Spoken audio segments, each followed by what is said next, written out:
Official history textbooks invariably describe the 19th century as an era of unprecedented technical progress, a triumph of science and romanticism.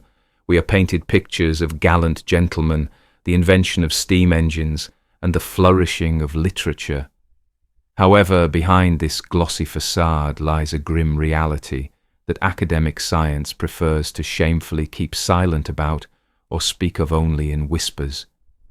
If we cast aside the romantic veil and look at events globally, it becomes obvious this was a century of total, ceaseless world slaughter. We are indoctrinated to believe that the planet was shaken by scattered local conflicts. Allegedly, Britain was simply expanding its colonial possessions, the United States was dealing with internal contradictions, and China was suffering from trade disputes. But this version crumbles to dust the moment you compare the scale and geography of the events. If we turn to the dry language of facts and chronology, ignoring emotional assessments and political interpretations, a frightening picture of synchronicity opens up before the researcher. It is enough to simply line up the events of the mid-9th century on a single timeline to see that the world wasn't just feverish, it was burning in a single flame. The entire globe was engulfed in hostilities in one incredibly compressed decade. In 1848, Europe flared up with a series of revolutions known as the Spring of Nations. As if on command from an invisible conductor, social explosions occurred in almost all capitals simultaneously. Barely had the smoke cleared over the European cobblestones when in 1850, on the other side of the world in China, the so-called Taiping Rebellion began. A conflict of monstrous proportions. Just 3 years later, in 1853, the Crimean War broke out, where the world's leading powers converged their fleets on a single point. A few years later, in 1857, India was shaken by the Sepoy Mutiny, and by 1861, the bloody confrontation between the North and South began in the United States of America. This chain of catastrophes was completed by the Paraguayan War, which started in 1864 and led to the almost complete disappearance of the population of an entire country. Does it not seem strange to you that the planet went up in flames everywhere and all at once? Official science suggests we believe in a random coincidence, naming a separate, isolated reason for each conflict. Here, economics, their religion. Elsewhere, the struggle for independence or the abolition of slavery. However, from the point of view of elementary logic, such a density of events cannot be accidental. When a fire starts at the same time in the living room, the attic, and the basement, no one in their right mind would claim it is just a coincidence of faulty wiring and careless handling of fire. It is obvious that the building is being torched, and it is being done systematically. According to a pre-approved plan, in the 19th century, our common home was set on fire intentionally, and the intensity of this process left no chance for containing the blaze. It was a global territory cleanup. The aggressor in this scheme is quite clearly visible. It is the coalition of Western powers forming the New World Order, the British Empire and its allies, whose interests surprisingly coincided on all continents. But the main question that arises when analyzing this synchronized slaughter concerns not the attackers, but the defenders against whom was such power deployed. Who were they actually protecting, and whom were they destroying with bayonets and cannons from the American prairies to the Great Wall of China? Explanations about peasant riots and internal strife stop working if you assess the scale of resources involved and the level of casualties. You do not gather united fleets or wage wars of extermination for decades against scattered rebels or poorly armed natives. Obviously, the enemy possessed strength, organization, and resources that posed a real threat to the advancing New World. The answer to the question of who exactly this total war was waged against lies in the nature of the destruction this era left behind. Traces that cannot be hidden even a century and a half later. The most terrible, dark, and bloody page of this global operation to reformat the world was the event known in official historiography as the Taiping Rebellion in China. Academic historians dryly cite casualty figures ranging from 20 to 30 million, while some independent estimates place the number of people destroyed at the monstrous mark of 100 million. Think about that scale. 100 million lives is more than the population of most modern states, and all this happened in the mid-19th century. We are asked to believe that such a demographic catastrophe was the result of a civil war unleashed by religious fanatics and peasants. However, elementary logic and knowledge of warfare cast doubt on this version. Peasant armies armed with hoes and primitive weapons are physically incapable of exterminating such a number of people. To carry out a genocide of this magnitude, an industrial machine of destruction, streamlined logistics, uninterrupted ammunition supply, and artillery of colossal power are needed, things the rebels simply could not have had. If we look at the surviving engravings and rare photographs of Chinese cities from that period, we see not traces of fires or street fighting, but ruins that are frighteningly reminiscent of the aftermath of 20th century carpet bombing. Stone buildings are not just damaged, they are pulverized, neighborhoods turned into rubble. There is a well-founded version that China at that time was not a backward agrarian territory at all, but one of the last strongholds of an ancient, highly developed civilization, that very great Asia or Tartaria. Under the guise of suppressing a rebellion, Western powers in alliance with the Manchu dynasty methodically destroyed the indigenous population which possessed knowledge and technologies, dangerous to the new masters of the world. It was a cover operation where total territory cleansing and the eraser of historical memory were carried out under the noise of civil unrest. Moving to the other side of the world to North America, we find a strikingly similar picture of destruction, which is explained to us as the Civil War between the North and the South. Since childhood, we have been indoctrinated that this was a conflict for the liberation of slaves and the preservation of national unity. But documentary evidence capturing the destroyed cities of the South, Richmond, Atlanta, Charleston, tells a different story. The photographs show brick boxes without roofs, neighborhoods burned to the ground, the jutting skeletons of majestic buildings, and a complete absence of floors. The nature of this destruction raises many questions for any engineer or military expert. Field artillery of the mid-9th century fired cast-iron cannonballs that could punch a hole in a wall or destroy part of a parapet, but they did not possess the kinetic energy capable of leveling city blocks down to the very foundation. What we see in American cities of the 1860s surprisingly resembles the landscapes of Dresden or Hiroshima after the air raids of 1945. One gets the feeling that the Army of the North was performing the function not of restoring constitutional order, but of clearing territories where rich city-states, part of the global system of the Old World, were located. The architecture of the South was antique, majestic, impossible to build by colonists arriving in wagons in wild lands. These cities needed to be destroyed to erase the memory of who actually built them, and the population needed to be replaced. The casualty statistics in this war also cause bewilderment. Official figures are constantly corrected upwards, but demographic gaps point to the disappearance of a much larger number of people than is generally accepted. The asymmetry of these wars lay not in tactics, but in the overwhelming technological superiority of one side. We see traces of the use of weapons whose power is orders of magnitude greater than anything that officially existed in the arsenals of that time. Someone had the ability to turn stone into dust and demolish entire metropolises, while the other side could only defend unsuccessfully. But to finally understand the nature of this destructive impact and get closer to solving the mystery of the technologies used, it is necessary to pay attention to the objects that the aggressors tried to destroy with special maniacal persistence, but could not completely erase. The traces of this struggle lead us to the bastions of Sevastopol, and deep into the South American continent to Paraguay.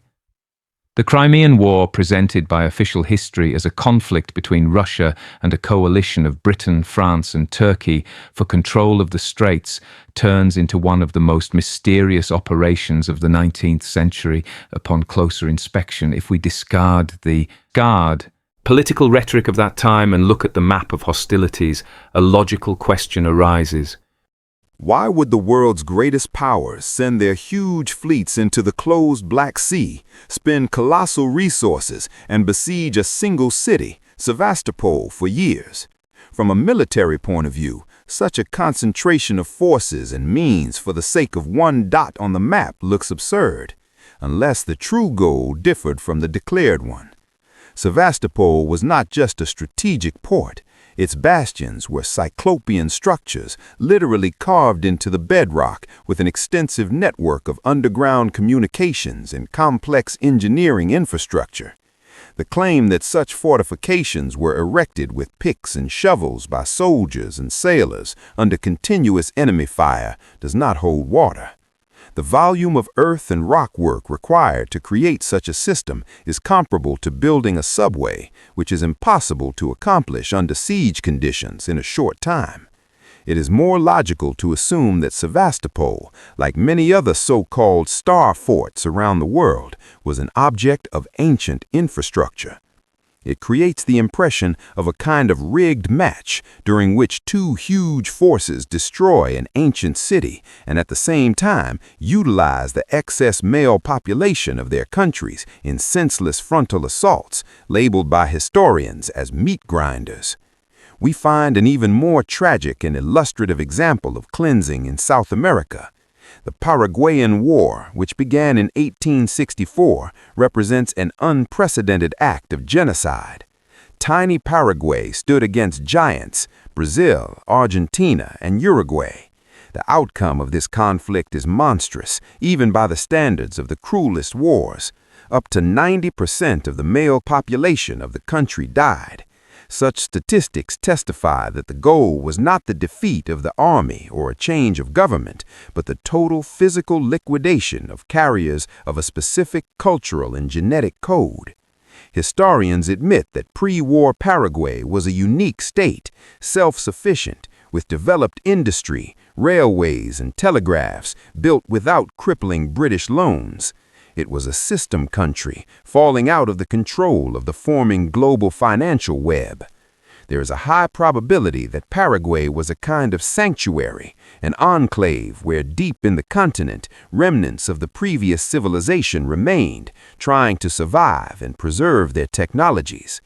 The coalition of neighbors, generously armed and financed from the outside, played the role of executioner. They physically destroyed the men who remembered the true history, possessed technical skills, and had a spirit of independence. Women and children were left alive to mix blood and create a new obedient people stripped of memory. Thus, in both hemispheres, we see the same picture: the destruction of the material and human carriers of the old order. However, a serious contradiction arises here that cannot be resolved within the framework of school physics. The bastions of Sevastopol, the forts of America, and the fortresses of Europe were built of granite and high-quality brick. To turn these structures into the ruins we see in old photographs, a simple cast-iron cannonball filled with black powder is not enough. Ordinary artillery leaves divots, but it is incapable of melting stone. And here we approach the most uncomfortable evidence of that era: traces of thermal impact of such force that it does not fit into official concepts of 19th century technology. The skepticism of official science faces an insurmountable obstacle when it comes to material evidence of mid-19th century destruction. If we leave aside the Chronicles, which could have been rewritten, and turn to physics and material science, a picture opens that is incompatible with the level of technology attributed to that era. investigating the ruins of fortifications such as Fort Sumter and Fort Pulaski in the USA, fortifications near Paris, or the forts of Kronstadt. Researchers discover a phenomenon that cannot be explained by the impact of cast iron cannonballs and black powder. We are talking about vitrification, the process of turning stone and brick into a glass-like mass under the influence of extreme temperatures. We observe granite blocks that flowed like wax and froze in bizarre drips, and brickwork turned into a single vitrified monolith. Physics is relentless here. The melting point of granite is about 1200 degrees Celsius, and for high-quality brick, this threshold can be even higher. An explosion of black powder, even in large volumes, creates a shock wave and fragmentation damage, but it does not generate a sustained heat field of such intensity to melt multi-meter walls into a liquid state. This means only one thing. Weapons of a fundamentally different class were used in the so-called wars of the mid-19th century. The nature of the damage points to the use of powerful thermal or possibly plasma impact, the operating principle of which is either unknown to the modern public or intentionally classified. This hypothesis finds confirmation in the analysis of the famous Great Fires that swept the world in the same era. Chicago, Boston, Seattle, Spokane, and in Eurasia, Moscow and Kiev burned according to the same strange scenario. Official versions attributing the destruction of huge metropolises to an upturned kerosene lamp or a spark in a haystack look like a mockery of common sense. Hectares of solid masonry do not burn down from a simple spark. The fire spread at an unnatural speed, leaving residents no chance to evacuate, but most importantly, the consequences. In these fires, steel melted and flowed into storm drains, while stone and brick crumbled into sand, losing their molecular structure. This does not happen during ordinary wood burning, but under the influence of extreme temperatures characteristic of carpet bombing using high-order incendiary mixtures or directed energy weapons. It was a targeted operation to clear architectural heritage. Cities did not just burn, they were destroyed to zero to make room for primitive red brick boxes which we mistakenly consider historical buildings today. The asymmetry of this war lay in the fact that the attacking side, representing the interests of the new order, likely had access to atmospheric or orbital strike technologies. The defenders, residents of the old city-states, were defenseless. Perhaps their defense systems, those very domes or energy fields vaguely mentioned in legends, were previously disabled as a result of some global failure. People were trapped. Their homes were burned out by directed pulses, turning stone into lava and organic matter into dust. Later, historians would call these events fires at warehouses or accidental ignitions, hiding the fact of the use of weapons of mass destruction. However, even if we accept the version of a high-tech war from the air, the question of ground operations remains open. After all, it is not enough to scorch a territory, it must be occupied. And here, official history falls into its own logistical trap. How could million-strong armies, which we are told about in school, move, be supplied, and conduct active combat operations over gigantic distances with the complete lack of roads and infrastructure allegedly destroyed or not yet built? The answer to this question forces us to reconsider not only the history of wars, but also the chronology of natural disasters. After analyzing destructive wars and unexplained technological anomalies, we encounter another frightening contradiction, this time demographic. Mathematics is an exact science, and it ruthlessly destroys the official picture of the world's recovery in the second half of the 19th century. If we believe historical reports, a significant part of the male population of the planet died during global conflicts, epidemics, and alleged natural disasters. In some regions, losses reached 90%. The biological laws of reproduction are immutable. The human population is incapable of recovering instantly. A woman cannot give birth to 5 children in a year, and a child needs time to grow. However, statistics show an explosive, avalanche-like population growth almost immediately after the end of the Great Slaughter. The population did not just recover, it doubled and tripled in matters of decades, which is absolutely impossible from a biological point of view. The only rational explanation for this phenomenon lies in a plane that even the boldest researchers are afraid to discuss. We are talking about the mass artificial filling of territories with new people.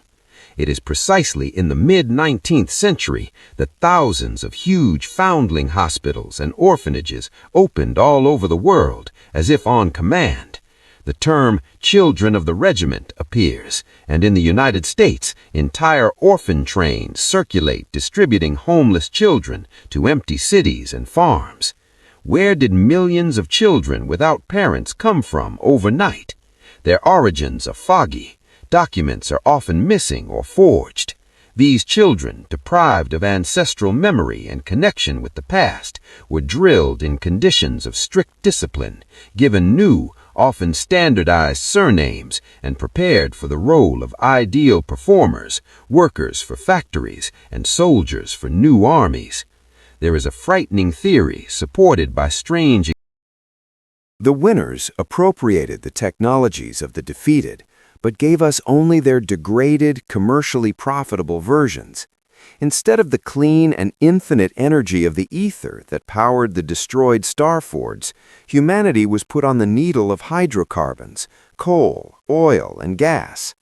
We were given primitive technologies of burning resources so that we would depend on energy suppliers, forgetting that once electricity was as free and ubiquitous as air. Putting the scattered fragments of this mosaic together, we come to an inevitable and frightening conclusion that completely changes the perception of surrounding reality. The 19th century was not a springboard for progress, as we were assured, but an insurmountable barrier separating humanity from its true history. We live on the graveyard of a great civilization without even suspecting it. And our cities are built on foundations whose creation is no longer within our power. Everything we are used to considering achievements of the industrial era is actually the result of degradation. We were intentionally thrown back in development, deprived of access to clean and boundless energy sources, replacing them with primitive burning of hydrocarbons, which allows every step and every resource to be controlled. The benefits of civilization that we are so proud of today, from radio waves to electricity, are just miserable crumbs, adapted remnants of technologies that we were allowed to use. We are like savages who found a smartphone and use it as a mirror, unaware of its true capabilities. All official history written by the victors is not a chronicle of real events, but a cover legend carefully developed by the occupation administration. Kings, emperors, and presidents of that era looked not like sovereign rulers, but like appointed managers whose task was to legalize the redistribution of property and ensure the uninterrupted functioning of the new system of exploitation. Revolutions and social upheavals were merely instruments of cleansing and asset redistribution, a spectacle to divert attention while a global paradigm shift was taking place behind the scenes. However, the truth, like grass through asphalt, breaks through the thick layer of lies. It screams to us from the facades of antique buildings whose first floors have gone deep underground, buried by clay of unknown origin. It is visible on ancient maps where hundreds of cities of Tartaria and other vanished states are marked in the place of supposedly wild wastelands of Siberia and America. The memory of the past shows through even in old cemeteries, where tombstones before the mid-19th century are often devoid of the usual Christian symbolism, but decorated with urns, inverted torches, or solar signs, testifying that our ancestors professed a completely different worldview and perhaps lived much longer than we do. The system holds solely on our ignorance and fear of admitting the obvious. We were convinced that we are the crown of creation, the result of long evolution, while facts indicate that we are survivors of a shipwreck who have lost their memory and bearings. We inhabit stage sets whose meaning is forgotten and use tools whose operating principle we understand only superficially. Now each of us faces a fundamental choice: to continue believing in the cozy but false fairy tale from the school textbook, where the world is understandable and safe, or to gather the courage and open our eyes. The realization that history was rewritten and civilization reset is the first step towards returning one's true human dignity and perhaps towards restoring lost knowledge. Reality is much more complex and tragic than we were allowed to know, but only by accepting it do we stop being obedient cogs in someone else's machine and gain a chance for a genuine future. The crowd was instilled with the idea that the past is savagery and primitivism, and the new power is the only path to light and civilization. We were made to believe in evolution from the monkey, although in reality, humanity was forcibly lowered to a level close to an animal through the deprivation of divine heritage and technologies. Parallel to the visual deception, a total cleansing of the information field was underway all over the world. During this period, major libraries and archives burned. The fire in the Library of Congress, the destruction of Chronicles in China and European book depositories, these are not accidents. Technical documentation, maps of the real world, and knowledge about free energy, ether, and atmospheric electricity disappeared in the fire. True knowledge was replaced by the Prussian education system, introduced everywhere precisely in the mid-19th century. Barracks-type schools, where children were forced to sit motionless for hours and memorize dogmas, were not for enlightenment, but for training. Their goal was to kill the creative principle and raise an ideal executive who would never ask a question about the discrepancy between what is written in the textbook and what he sees with his own eyes. As a result of this operation, we were artificially thrown back in development by thousands of years. The technological breakthroughs that appeared like an avalanche at the end of the 19th century, radio, electricity, automobiles, are presented to us as the genius insights of loners.